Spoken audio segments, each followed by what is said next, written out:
আমার বিয়ের পর থেকেই দেখতাছি আমার শ্বশুর মশাই আমার শাশুড়ির কথাই চলে। আমার শাশুড়ি উঠতে কইলে ওঠে, বসতে কইলে বসে।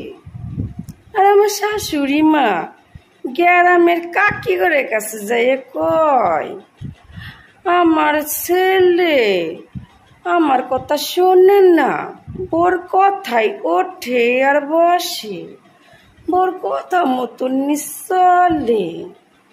কি আশ্চর্য কথা! ও নিজের পাদে দোষ নাই, গন্ধ নাই, অন্যের পাদে গন্ধ খুঁজে বেড়াও শাশুড়ি মা। আমি যেদিন বিয়ে হইয়া আমার বাপের বাড়ির থেকে আপনার বাড়িতে পাও দিলাম, আপনি বরণ ডালা সাজাইয়া আমারে বরণ করতেছেন আর কানে কানে ফুসমন্ত্র দিতেছেন। কি কইছিলেন মনে নাই শাশুড়ি মা? কইলেন, শোনো বৌমা, অহন তুমি বাপের ঘর থেকে শ্বশুর ঘরে আইছো, এখন যা নিয়ম করছো ওটা এখানে কোনো কিছুই চলবো না, সব কিছু শাশুড়ির নিয়মে করতে হইব, বুঝলা তো? বাড়ির পূজা থিকা, রান্না বান্না থিকা সব কিছু এই শাশুড়ির নিয়মে চলতে হইব। শাশুড়ি যা করে শাশুড়ি তা দেখা দেখা সব শিখবা বৌমা। কথাগুলো মাথায় ঢুকাইয়ে রাখো।